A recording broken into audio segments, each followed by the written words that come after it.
Bonjour à tous, c'est parti pour la vidéo qui va vous permettre de compléter une partie du chapitre Le travail d'une force, un mode de transfert d'énergie. Je reviens tout de suite sur ce qu'on a vu jeudi avec un petit texte introductif sur la notion de travail et puis la petite vidéo des ouvriers relevant des pierres à l'aide d'un palan.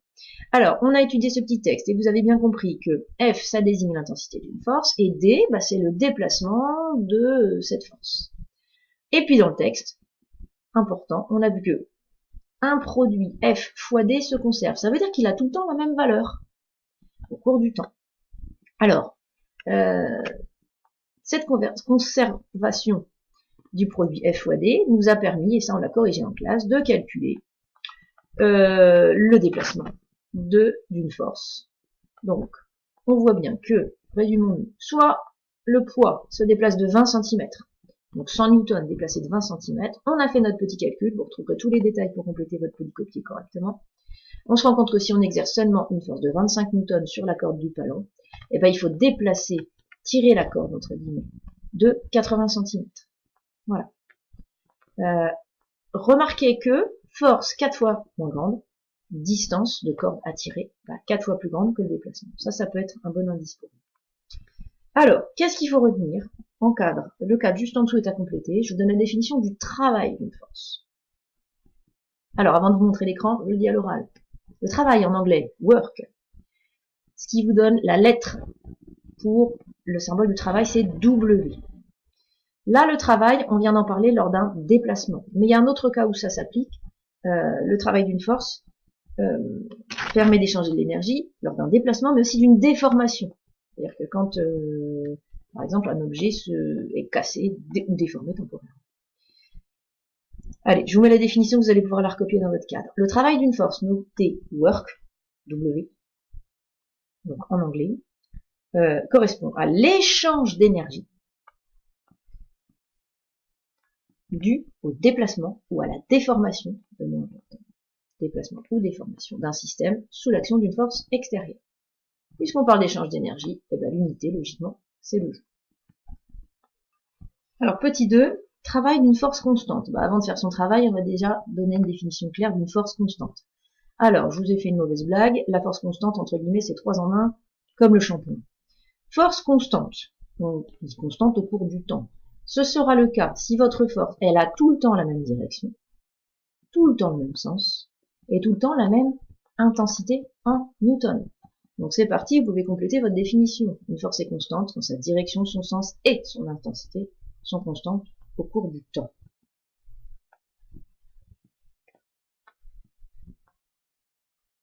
Maintenant, on attaque la recherche de l'expression mathématique qui permet de calculer le travail d'une force. Alors, je vais vous mettre une petite animation qui n'est pas celle dont j'ai fait la référence dans le document. Vous pouvez néanmoins aller regarder celle qui est indiquée sur votre photocopie. Voilà l'animation que je vais utiliser pour vous amener à deviner l'expression du travail d'une force. Donc, on a un système représenté par ce rectangle. Le centre s'appelle M. Ce système va se déplacer, son centre d'inertie, qui est appelé M ici, va se déplacer de A à B. Vous avez sur le schéma la force, le vecteur force qui est représenté, et puis aussi un angle entre le déplacement et la force, on l'appelle alpha. Alors on peut régler la valeur de la force, la longueur du déplacement, et puis l'angle. Bon, c'est parti, je vais lancer l'animation. Vous aurez la valeur du travail, alors on le note W sur le déplacement AB de la force F, voilà comment ça se lit, et vous aurez la valeur dès que le déplacement sera effectué. C'est parti. Voilà, 707 joules, dans ce cas-là, la force valait 100 newtons sur une longueur de 10 mètres avec un angle de 45 degrés. Alors maintenant, je vais faire varier les paramètres un par un. Je réinitialise. Si je prends une force dont l'intensité est plus grande. Alors, ce serait bien que j'arrive à faire quelque chose de sensiblement plus grand. Voilà, je suis passé avec 140 newtons. C'est parti. Hop, déplacement. Et la valeur du travail s'affiche. Vous apercevez que force plus grande, travail plus grand. Donc le travail augmente avec la valeur, l'intensité de la force. Je réinitialise. Maintenant, on va pouvoir jouer par exemple sur la longueur du déplacement. On était à 10 mètres. On était à 10 mètres. Bon, bah allez, 20, on va mettre une trentaine de mètres. C'est parti. J'ai oublié de réinitialiser. Je recommence. Ah bah non, c'était bon, excusez-moi. Voilà, eh ben c'est tout faux. Donc, je recommence.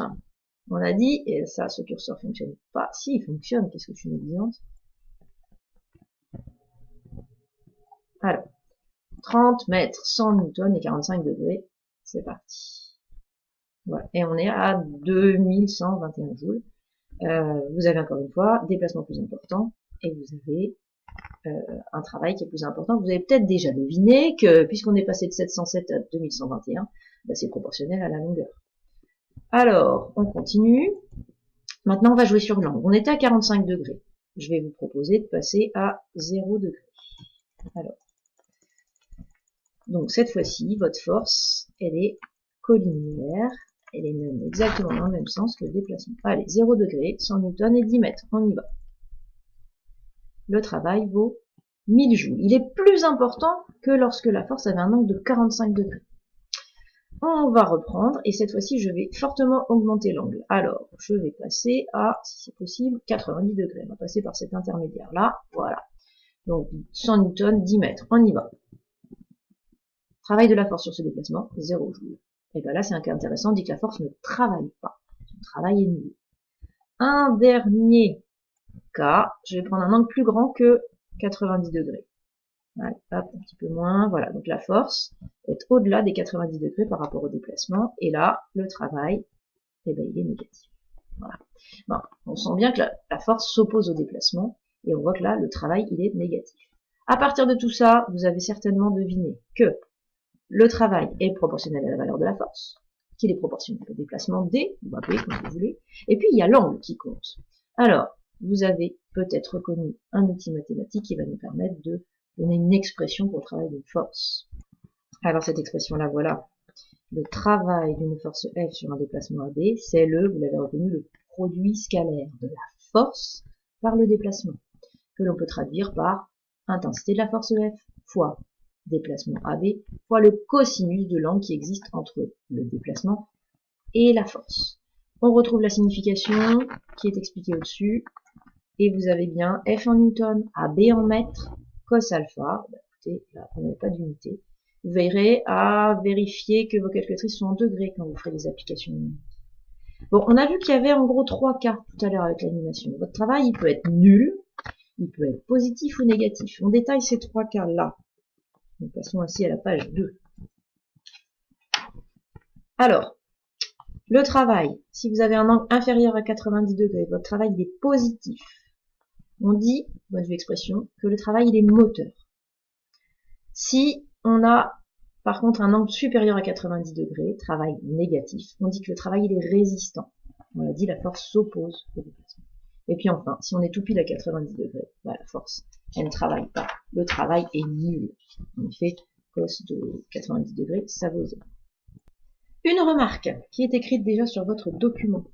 Si on va de A à B pour calculer le travail, eh bien, je vous demande d'admettre que le travail pour un déplacement rectiligne, directement de A à B, si vous le calculez sur un autre déplacement qui n'est pas du tout rectiligne, on trouvera la même valeur. Donc vous l'admettez, si le déplacement n'est pas rectiligne, le travail il a la même expression. Et on va se contenter de le calculer sur un trajet rectiligne. Ça nous simplifiera sûrement la vie. Toujours dans le même paragraphe, en dessous de votre remarque, vous avez un petit exercice d'application. Je ne le traite pas dans cette vidéo, vous le faites pour mercredi. C'est une application directe de la formule. Veillez à bien mettre vos calculatrices en degrés, et puis j'en dis pas plus, regardez bien les unités, c'est toujours pareil.